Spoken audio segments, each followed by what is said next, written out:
Welcome to StellarCast, the Stellar Recruitment podcast. Let's go on an inspiring journey. By listening, learning, and taking key actions from our own recruitment experts, as well as industry leaders and inspirational individuals. By unlocking our own transformative change, we can all become the best versions of ourselves.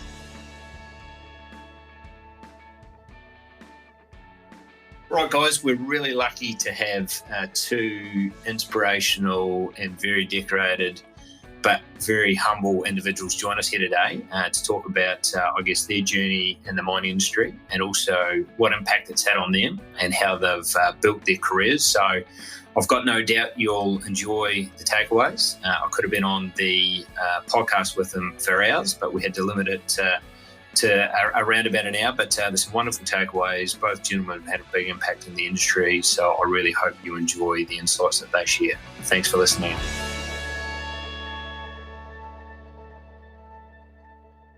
Firstly, guys, really appreciate taking the time out of your busy schedules to join us.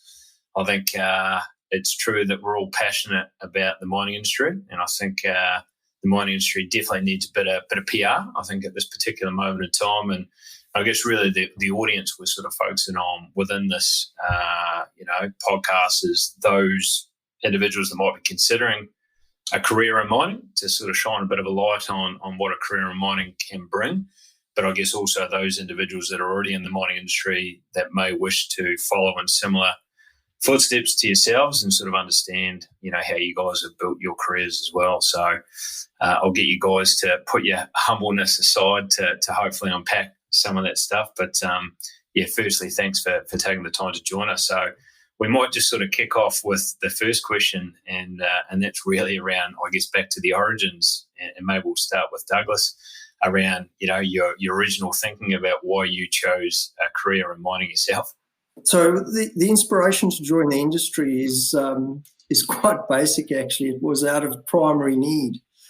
My background, if I go there first, which to set the context, is I come from Africa.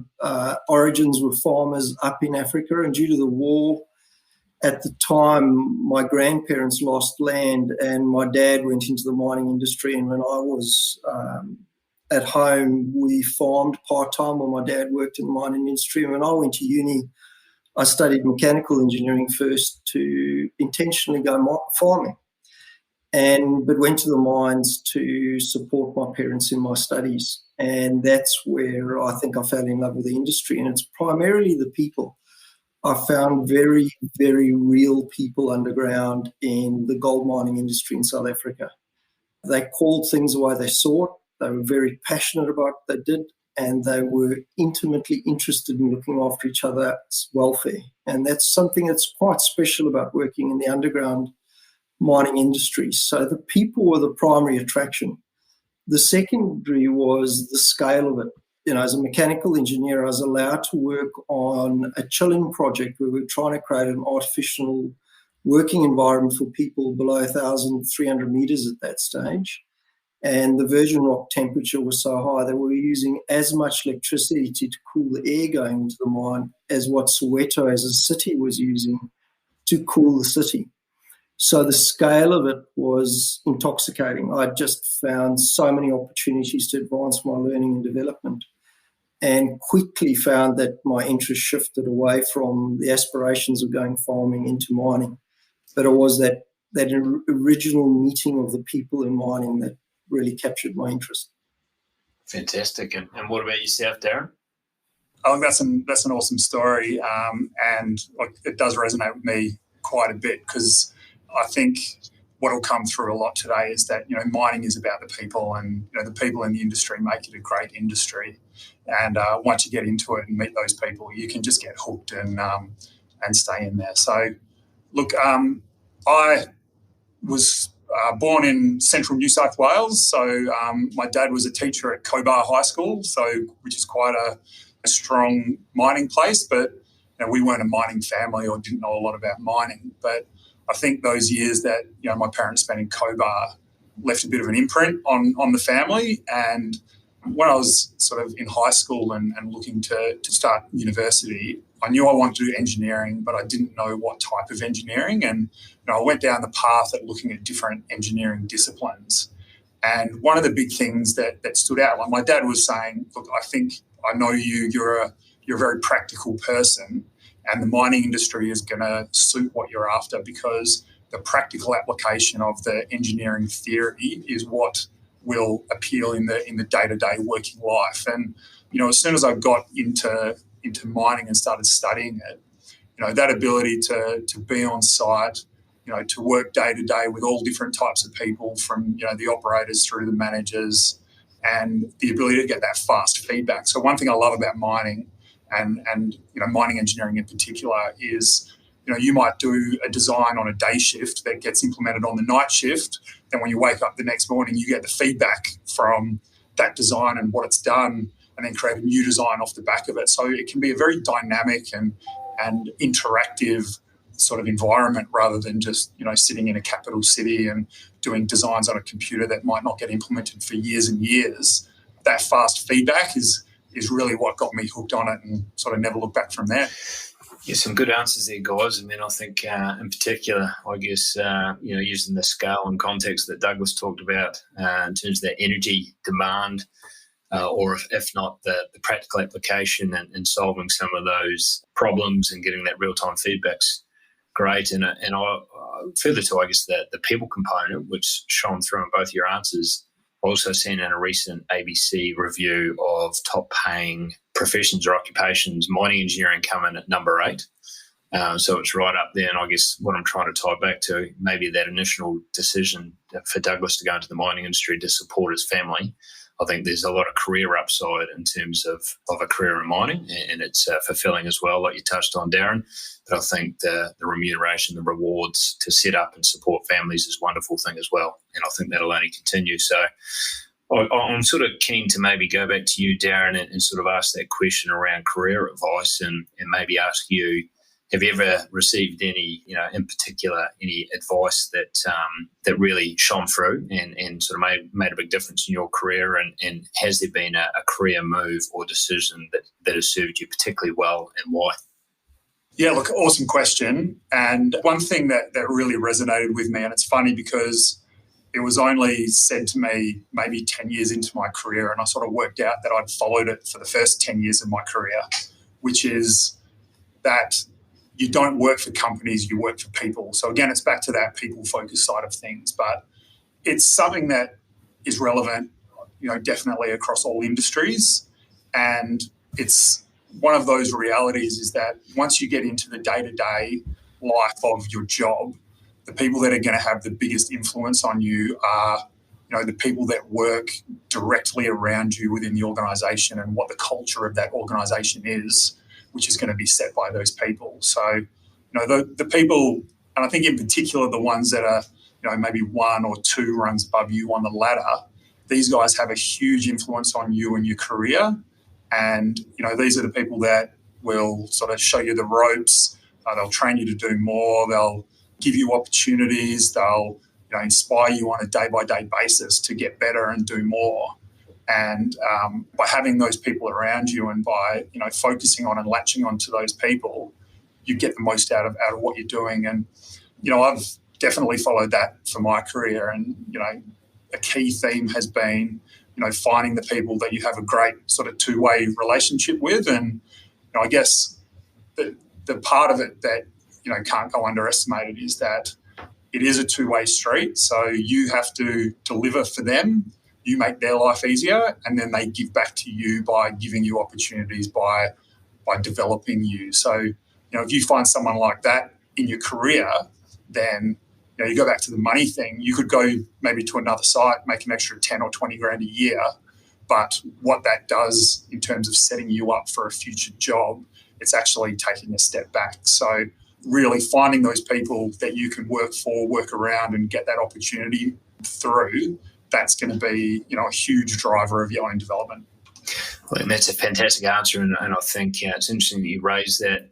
Probably the thing that we're seeing most now in the hyper-competitive market, there's no shortage of opportunities for great mining folk at the moment. I think the big thing that's shining through is their desire to understand who they're working for and what their merits are and what their personality is and what their vision is, and then attaching to that. Because I think if you get that I guess, that chemistry right with that person that you're reporting into and inspiring, and that person that can take you on a journey, I think your career can accelerate and it can be a lot more fulfilling, much more than just simply the dollars. So I think that's an awesome answer. So keen to sort of throw to you, Douglas, to sort of see what your sort of take on that question is around, career advice you might have been the recipient of, or any career moves or decisions you've made.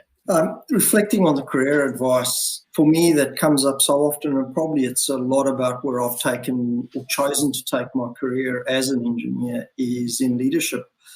It goes back to the same old farm in South Africa with the team that I was working with my dad. I was a young lad and quite often tasked to take some of the team off and do a different task on the day because we're trying to get 7 days of work done, usually on a Saturday and a Sunday on the farm.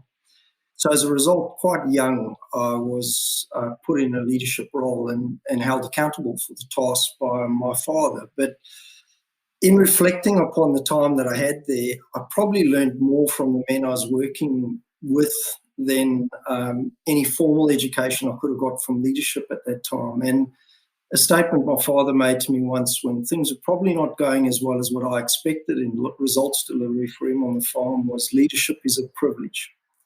And it comes with accountability.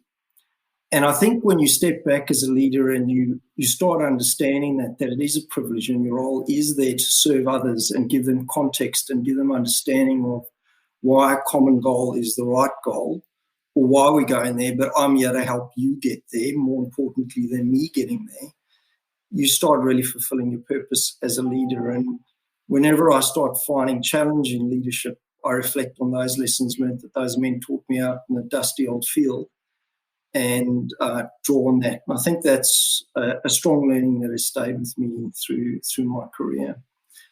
Probably the best move I've made in my career is, one, the genesis joining the mining industry, albeit maybe a little bit not by intent but by need. It has offered me so much. And then a lot more intentfully is my move internationally.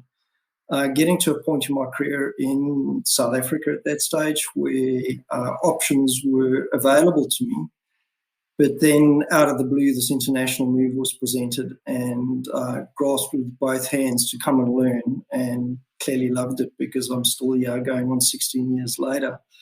But learning from another culture, learning from the way in which different engineering challenges are solved, learning from how different people think. And then in the career that I've had working globally has been very good for the way in which I tackle problems and problem solve myself. That's great to see you had that emotional intelligence or EQ to sort of identify the learning opportunities as much in that dusty field as you could in executive education. And often that's the case.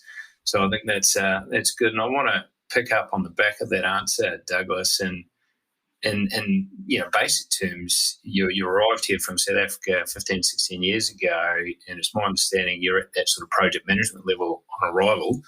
You fast forward to today. I guess the simple question is, and putting your humbleness aside, what do you credit for making that possible? And, really is a very short space of time. It is, and it's amazing when you sit on this side of the eyes, and probably the audience that will be listening to this podcast, you think it's such a long way to go, but it happens so quickly. Yeah. You sometimes still think you're back in those boots, but it's a flash of time before you realise that you're in a role like this. I think mostly is three key areas if I think it through. One is the willingness to follow, to understand that you've got multiple stakeholders, the people that work for you, the people that fund your investments or your aspirations for the business, society that the business is trying to serve in the market, and trying to meet the need of those but with a clear intention, with a strategy behind. So where's this business going? What is its purpose? And how do I serve those different stakeholders? But right next to that is being clear of mind about where your purpose sits within that. So what do I bring to the table, and what do I need from others to make what I bring to the table more successful? And I think part of that is knowing who you are and being honest with yourself. And for me, one of the things that I do is I work hard. I ensure that I pin my ears back and I understand things. I have been blessed with skills of being able to do engineering, and I can spot patterns and I can see trends. And then coupling that with other people's thoughts and then working it hard and reworking it and facing the challenge that comes and finding a solution to overcome those, because they come thick and fast, particularly in a services style business that I'm in, that you're trying to meet a client's need in an evolving market.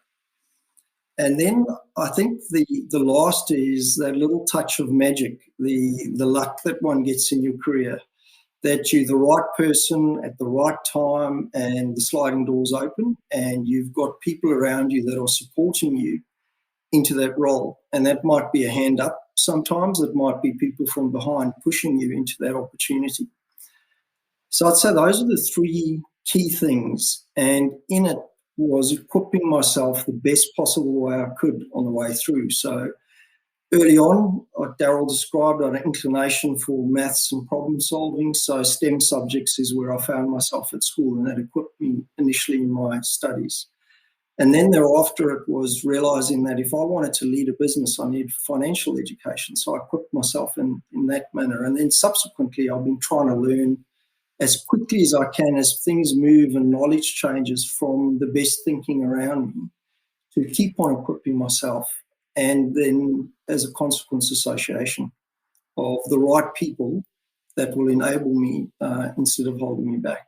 Was that always a conscious thing, building that portfolio of skills to enable maybe a vision to come to reality, Douglas? Or was it more about sort of striving to reach your potential, or what sort of drove that awareness to acquire knowledge? For me, there was intention behind what I wanted to achieve, how I could contribute with the skill set that I knew. But, for example, when I speak to the graduates within Thiess in our grad program, I always relate back to what I know best, and that's the truth about myself. I didn't really have a career plan until my wife sat me down one day with a plan to have a third child and say, hold on. You're taking on this next opportunity that's going to move our family around the world. We need to sit down and reconsider where we're at. And it was a really good moment for us as a family. We sat down, Joe and I, and we planned out what's important for us as a family, what's important for us as two individuals, that we both had careers and we both have aspirations, and how do we enable that, and what were decisions we wouldn't make or would make. And since then, the plan has changed and evolved, but we've got an essence of a plan that we're both committed to, and we help each other through our careers. But I think that was the first time that I became very intentional with my own career, where until that point I was quite intentional about equipping myself for my aspirations versus my career. Well, I think it's a bit of a tangent, but I think it's a valuable one. I think the mining industry and probably ambitious people in general, often there's a downside to that, and that is lack of alignment, I think, on a family basis. So I think having that alignment, and good on Joe for taking the lead on that, to sort of figure out the intentions and the objectives of the family and how your career can contribute to that and get alignment. I think it's much more sustainable for all parties if there's a bit of a collective vision around who's doing what and what it's all for, because I think, unfortunately, in the industry, one of the downsides is, despite the wonderful upside, sometimes, there's not always that alignment and collective view on what it's all for and the purpose for it. Absolutely. And I think the other is honestly, again, about what you want out of it, because you've got one life to live. And if you're blessed to have a partner or family you're going through life with, considering them on the way through, otherwise it becomes a fairly selfish endeavour, the one life that you do have. But one has to also be honest, as if you take on roles, like the kind of roles that people will be listening to this podcast about, it comes with a lot of opportunity and great outcomes. You spoke about the remuneration, but there are sacrifices. Getting a great education means you've got to work hard and you've got to sacrifice on that side, all the way through to my biggest sacrifice to my family is time at the moment. I pretty much work 7 days a week. The company runs 24/7. So I've got to balance that all the way through. And if myself and my family aren't honest with each other that there's a time sacrifice, we won't treasure the time that we do get together and maximise that so that it all finds its balance. Otherwise, I couldn't do my job well, and I would be sacrificing what's important to me with them. So one also has to look at the return on investment in your career as well. Absolutely. So I think whilst we might have different jumper colours that we follow, I think Richie McCaw he chooses not to see it as sacrifice. He chooses to see it as a choice. Yes. And I think you're choosing to embark on that, but I think you're choosing to embark on that to the betterment of your family and the collective vision for the family. Absolutely. On that side. So I think it's a great answer there, Douglas. But I guess throwing over to you, Darren, the story of Northern Star is remarkable when you sort of look at the journey and just sort of looking back over the stock chart over the last 10 years based on my basic appraisal. It's gone from somewhere around about 26 cents a share to a peak of more than $15 last year. It's been quite remarkable, that sort of journey. So I'm keen to understand, from a career or a financial point of view, how people have benefited from that journey, you being obviously a great example. Yeah. Look, sometimes, look back and have to pinch yourself about the journey and where we've come from to where we are now. And it's, it's interesting. Over the years, I've been with Northern Star for almost 11 years now. And the recapitalisation of the company that Bill led when he first joined Northern Star. So this is our executive chairman, Bill Beeman, when he first became managing director of Northern Star and recapitalised the company and bought a new asset. The recapitalisation was actually done under 2 cents per share. And there are still a couple of holders of Northern Star now shares that bought back in that recapitalisation back over 10 years ago. So, it's just wonderful to see, right? Like people that have been along for the journey and backed someone and obviously took a risk. Sometimes when you take risk, there is return, and that's why people take risk in the first place, right?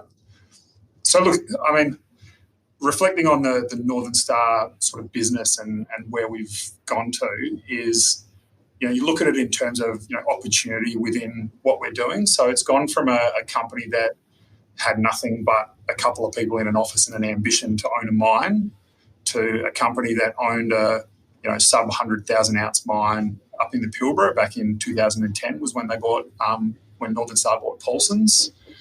Today we've got a growth strategy that's going to get us to over 2 million ounces per annum across 3 different operating centres on 2 continents, a dozen different mines in full-time employment. You're talking 5,000-6,000 people. So it's been massive growth. And I think that the point of it all is that, in massive growth, you get opportunities and opportunities for career growth along the way. And I think that one of the things that we're most pleased about with Northern Star is that we acknowledged early on that success is only going to be achieved. I go back to the point I made earlier about mining is reliant on people and reliant on good people. When you get those people and you know that those people fit into the organisation, they fit into the culture, they fit into the way of life, then when you have that growth and create new opportunities and new roles, I guess you've got 2 options. You either bring up the people that are already in the company, or you go externally and try and poach people in and hope that they fit what you're doing. We've sort of had a fundamental philosophy in Northern Star of, sure, we'll go out and get people when needs persist, but our first choice is to give the opportunity to someone who has, put the work in, who's performing, who fits the culture and fits the opportunity, and back them to perform. I think I'm a good result of that, in that, I started as an on-site mining engineer. I was underground manager at Paulson's when Northern Star bought it, and now I've got, a corporate role, and I look after mergers and acquisitions, and have been involved in some pretty cool M&A activity over the past couple of years. But there's examples like that all across Northern Star. I think there's 3 of our site general managers who just started as site-based engineers years ago, and now are in site leadership roles. And then even further down the tree, and I'm sure Doug's got the same in Thiess, of people that came in through our graduate program many years ago and now filling senior roles and managerial roles within Northern Star. And that's been something that we've been the most pleased about. Is yes, we've grown a company. Yes, we've grown. Our shareholders should be very happy with growth like that. You'd expect. Sometimes they're not always, but you can't control that.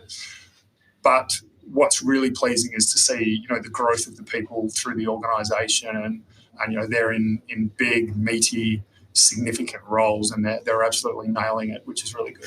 Yeah, well, it sounds like there's been extraordinary growth, and I think people want to be in winning teams, and I think they want to be in teams that are moving forward, because I think that creates opportunity to stretch people, and I think when people are driven and ambitious, they want to take on that next challenge. So clearly there's been an abundance of opportunity within the business for those part of it, and you're a great example of that. I guess the question on the back of that one is you've had quite a bit of diversity in your roles within Northern Star. We're just keen to understand whether or not that was by design or default on that, your trajectory has sort of navigated and bounced between different roles from site to where you are now. Can you sort of share any insights whether or not that was deliberate or not? Look, I think that particularly in mining, if anyone tells you that their timeline from a graduate to their position now has been planned from the start, I'd certainly challenge that. As Doug said, it is really about opportunity. It's about being in the right place at the right time, but more importantly, I think being in the right organisation with the right people around you. That is the people above you that are going to support you to take on new challenges and take on new roles, because it is a risk, right? You are an unknown commodity at that level, and if you don't have the people above you that support you to perform when you get there, then you're just not going to get that opportunity in the first place.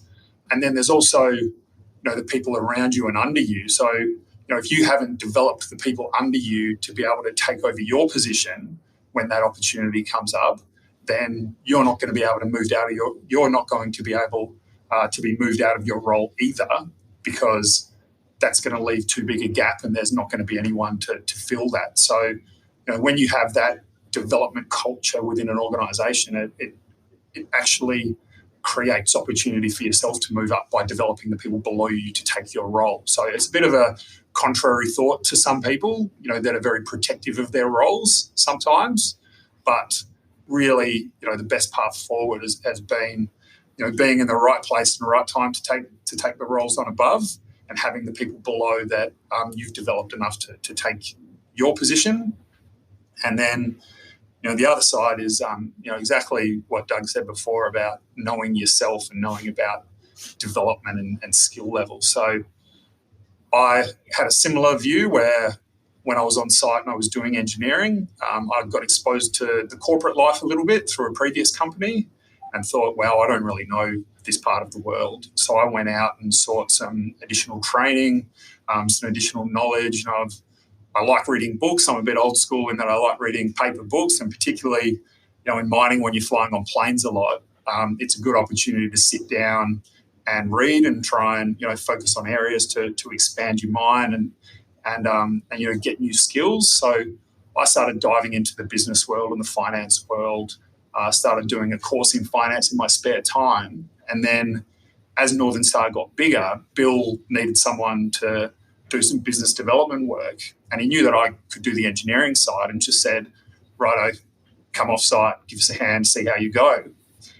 So I did that. And then, that created more opportunity. And, over the years, as those opportunities have sort of arisen, I've been in a fortunate position to oscillate between the business side and the operational side. So an operational role for a couple of years, then a business-focused role for a couple of years. And, that has been good and given me that projection that you sort of talked about. And I think, obviously there's a performance aspect in it. So if I had a role and then didn't do it to standard and didn't deliver what was expected of me by sort of the people above me, then the next opportunity wouldn't have arisen. But, again, going back to it, the key was that I was in that growth organisation and I was supported by good people. And, that's kind of seen, me come through the ranks over the years. And, one of the big things, career highlights for me over the past couple of years has been being involved in some pretty serious M&A transactions, including buying 50% of the super pit in Kalgoorlie, which is, a kick of the footy from the WA School of Mines where I did my university degree, and the recent $16 billion merger of equals with Saracen. And, they've been just awesome things to be involved in. Absolutely. Now, I like that answer for a couple of reasons. Obviously, as Douglas said before, you were proactive about acquiring extra knowledge to help you with that career progression, proactively a lot on your own bat by the sounds of it. But I think we talked about the importance of who's above you and who will help you go on your journey. But I think the other thing you talked about there was you've got an obligation to help those beneath you rise as well to backfill where you've come from. But I think to Douglas's point in the earlier answer, I think there's a style of leadership, whether you call it servant leadership or whatever the case is, about giving back to the people to help them grow and develop. And if you do that, then by default, as a byproduct, you get to advance yourself as well. I think a lot of fulfillment, and no doubt we might touch on that a little bit later. And I think you make a great point. I think, and maybe we can't solve it here on today's podcast, but I think definitely there's a PR opportunity for the industry, because everywhere we look, there's derivatives of mining. Our iPhones, the Tesla driving down the road, all derivatives of mining. But often I think that there's a disconnect about that reality. So putting your marketing hat on quickly, Douglas, and putting you on the spot without much notice, do you think that, what is the solution to closing that delta between, the raw material, but then, the finished product that we use and rely on so heavily today, if not, in the surgical field or so many other, aerospace or whatever the case is? What is the solution? I think the narrative in the industry needs to change. We need to help people understand that our aspirations are exactly the same as theirs. The only reason for the industry to exist is to meet society's needs. They're only going to buy the ounce of gold or the ounce of silver and that if society wants it and within a value set that they meet. And that is our success and survival of society and this industry as a subset of society is what is the narrative we're willing to tell that sits alongside that, not the justification of our industry. We've done that for too long and we're too good at it. We don't need to justify it. It will be there for the fundamentals of what society is calling upon.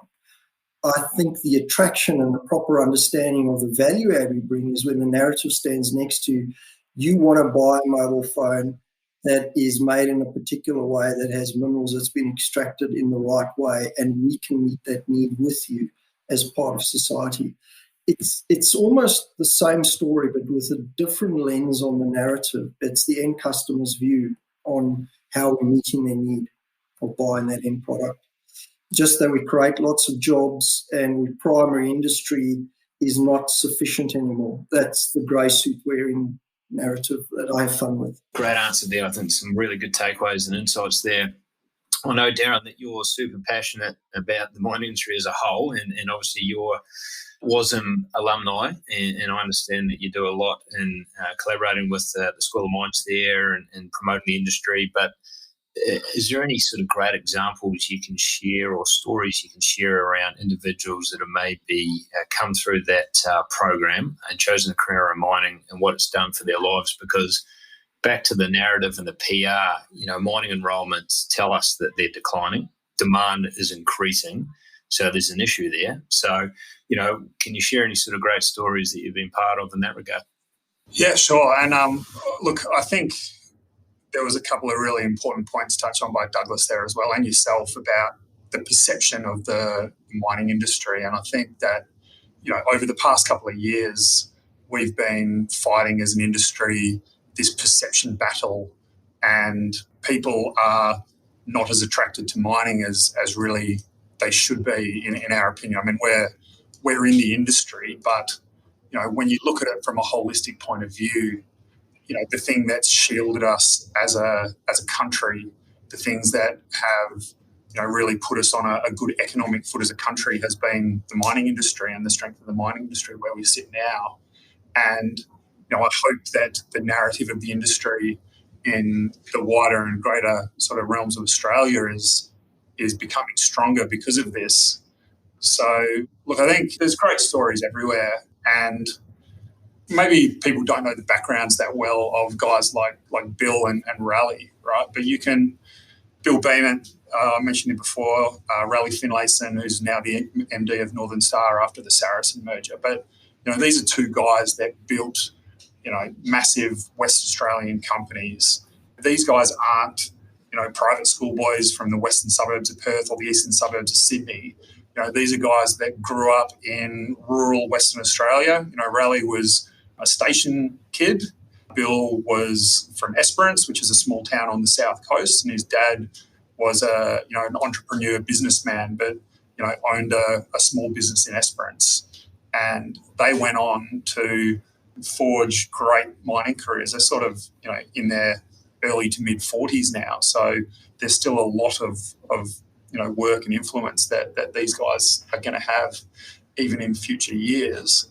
But you look back at these two sort of knockabout country boys, and that's really what they are at heart, that through mining, through the pathway that is the School of Mines in Kalgoorlie, has resulted in great companies, the employment of thousands of people and heaps of future opportunities, and not just in Western Australia, but we have a mine in Alaska now, and a whole bunch of American employees and Australian employees over in Alaska that are doing things the same way that we do things in Western Australia. So really spreading the innovation and the work methodology that we built and refined, in the goldfields of Western Australia, now doing that in the goldfields of Northern America. So, look, it's great. And both of those guys as well, you mentioned my involvement in the School of Mines alumni, but we acknowledge that, we started somewhere, right? So the School of Mines is the place that,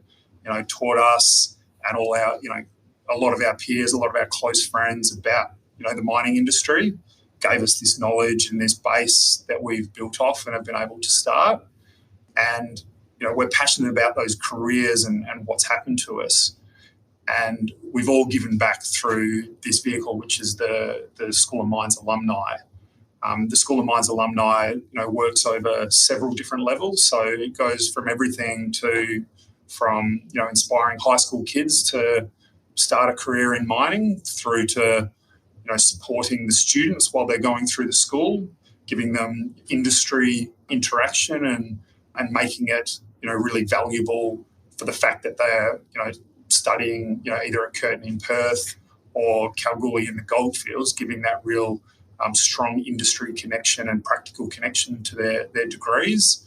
But we're also supporting the graduates that have come out of the School of Mines. So whether they be fresh graduates, like we had quite a few this year, or they've had a few years in the industry, or even some of the older guys, it keeps that connection and it keeps that really strong culture of the School of Mines going forward. And when you join the School of Mines, it's almost like joining a family, right? You get those networks that you can maintain for the rest of your career, and there's something galvanising about all living and partying in Kalgoorlie for a couple of years that really builds that early connection and puts you on a good foot to catch up with someone 20 years later, and it's like you saw him last week. Well, I think, maybe back to the PR piece, I think storytelling is really powerful, right? So I think that, if we tell the story of, the origins of these raw materials, where they end up and the impact on society, as Douglas talked about, I think that's powerful.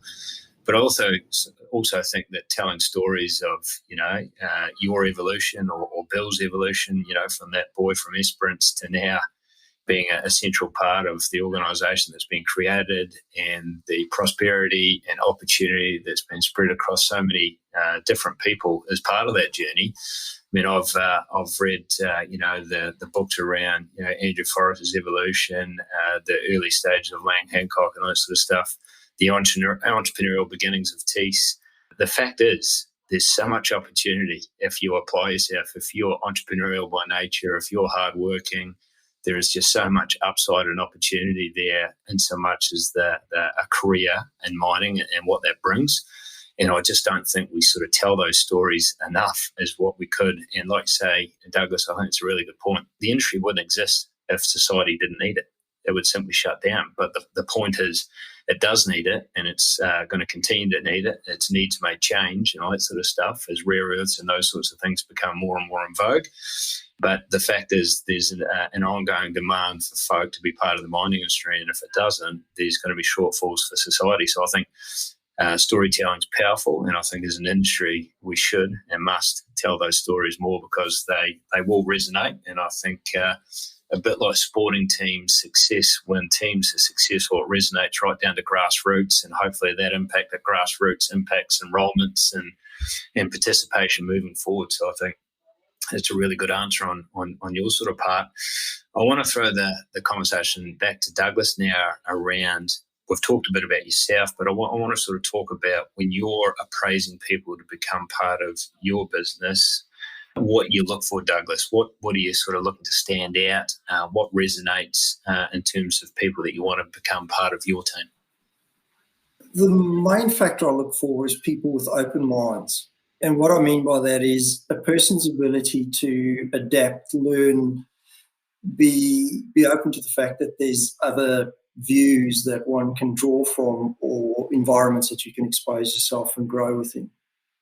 So that's the primary factor. And coming with that is a person's willingness or openness to be vulnerable, because you can only truly learn from a situation or an environment if you're willing to fail or to admit you've got some kind of shortcoming. And if that person isn't willing to fail, they probably wouldn't succeed in a business like Thiess, because you've got to push the edge all the time. And you've got to fail sometimes if you push an edge. If you stay in the safe zone, you're not going to find it, and probably becomes a little bit boring. But at the same time, it's beholden on the organisation to make those people feel safe, that if you do fail, we'll come around you and pick you up, not flog you with it. So there's a double-sided accountability to making people with open minds successful in their roles. The other for me is work ethic. Generally, people that come into a business like Thiess have had the privilege of an education, and let's be honest, compared to most people in the world, that's a privilege. There's a lot of people in this world that have got great capability, but they aren't offered the opportunities due to circumstance, and they're deprived from that education. So that's not really what I look for. The education is the backbone. It's the basics. Thereafter, it's the person's willingness to apply themselves, to apply what they have, and to align behind the business's strategy to fulfill the endeavours of the stakeholders and shareholders around it. Those are generally the two strongest traits that I look for in the roles that I recruit for. There's a host of others that come in, but they find their place in as you go through the recruiting process. And by the time it gets to me, people will have the emotional intelligence that requires for the style of job that you're looking for. Because as we started this discussion, the maths actually becomes really easy. It's the human beings that is what challenges you the more you move in your career and the further you get away from doing the maths yourself. And being able to understand what inspires a person and give them direction and context to fulfill a goal is where the magic happens. And that is really, I think, important. But those two fundamental of having an open mind and a work ethic is what I generally look for. I think that's a fantastic answer, and I think the beauty of it is the simplicity. I think that willingness and open mind to learn, and also the vulnerability shows a bit of a lack of ego, but also a desire to improve and get better and evolve. So I think that's key. And yeah, like you say, I don't think there's any substitute for work ethic. And those two things combined are pretty powerful. And I think then, you look at maybe another add-on to that we hear quite often through some of those sporting franchises or organisations that enjoy great success is that they choose people on their character, and maybe that sort of transcends into their fit with the values of the organisation, their alignment on that sort of side of it. So I think if you amalgamate those sort of simple things, it goes a long way. So easily said, hard to vet and capture sometimes, but I do like the simplicity of that. So I want to throw to you, Darren. I understand that you're particularly passionate about creating new pathways for people to join the mining industry, which I think there's now never been a more important need to get more people in the industry. And I understand maybe you've tapped into or learned from sporting organisations about how they sort of tap into new talent pools and whatnot. So is there anything you can sort of share in that regard? Yeah, look, there is. And look, I think it's an opportunity to even be a bit specific about some of the upcoming events, if I can. So for people that are based in WA that might be listening, if you're in high school, and are interested in mining and want to find a little bit more about it. We're in June 2021 now, just to put a timestamp on it as it enters the podcast world. But later this month in Perth, there are two really awesome events that are aimed at high school students. So, year 10 students that the timing is specifically to assist them in their subject choices for senior school so that they can, see what mining's like. And, those events are, one is called the Get Into Resources event. So what they do at Get Into Resources is they go to a central facility, I think it's at the TAFE, the Metropolitan TAFE in Perth. A bunch of mining companies come and they set up, very interactive and very practical demonstrations, very interactive, very fun across all various careers. So it's not just engineering, it's surveying. We do a search and rescue event there. There's drill and blast demonstrations, all the fun stuff about mining, and very passionate mining professionals that are there. And then all the schools around Perth will all come and rotate through over the sort of 3 days of the event to get exposed to that and for people to see what those opportunities could be. So that's at the end of June here in Perth. There's another one, I think it's a week before that, which is called the Resources Technology Showcase. So that's at the Convention Centre in the city. Again, that is focused on showing all of the technological advancements and the cool things that that we're doing in mining to anybody that wants to come and see it. So people can do that through school. I'm pretty sure it's open to everyone. So if you're interested in mining and want to find more about it, talk to some passionate people that are in the industry, do your best to make your way to either the Get Into Resources or the Resources Technology Showcase. The other things that we do, one of the big things is you've got to show people what you're doing and you've got to find ways to get that out there.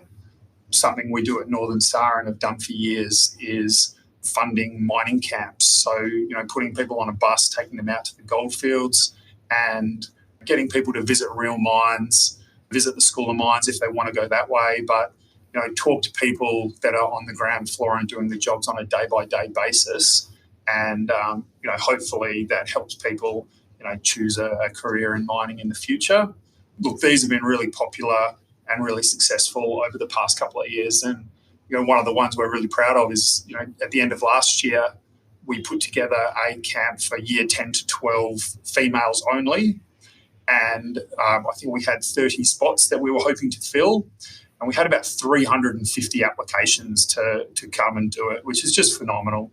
And what that did was, rather than say, oh, no, we've only got 30, go away, is we got a bit innovative in terms of what other opportunities you could get. So, South 32 has been awesome. They've got some operations that are within driving distance of Perth that they drive people down and show them their operations, and they can do it in a day. The logistics is easier. Those camps are going to continue this year in terms of, I think there's one to the Pilbara that's coming up, more in Kalgoorlie, more down to the southwest of WA. But, it's all through Curtin. So if you go through Curtin University mining camps, if you look for that, you might be able to find it and put a expression of interest to get on one later this year. These are funded by industry. So there are certainly plenty of ways now for people, if they seek to find it, to come and actually experience it for themselves before they take the plunge of choosing what their subjects are going to be for year 11 and 12, or choosing which engineering discipline, for example, you're going to do. Because first year of engineering pretty much across all universities in Australia now is common. So you have the ability all the way up to the end of first year to be able to decide, what you want to do. So we give opportunities to showcase to people what mining is all the way up to that end of first year, so that if they are that way inclined, that the opportunity is going to be there for them to do a mining discipline and get involved that way. I think they're two great initiatives, and hopefully we can see more of that, in terms of the get into mining open days, if you like. I think that's a great way to sort of connect with the industry, but I love that idea of the mining camps. I think that's fantastic. I think that's fantastic for a couple of reasons. One, to give individuals an appreciation firsthand and in person of what the mining industry is. And obviously the first time I went to the super pit, the PC8000s look like ants down the bottom, and then you see them in the flesh and you realise how big they are. So I think that's awesome.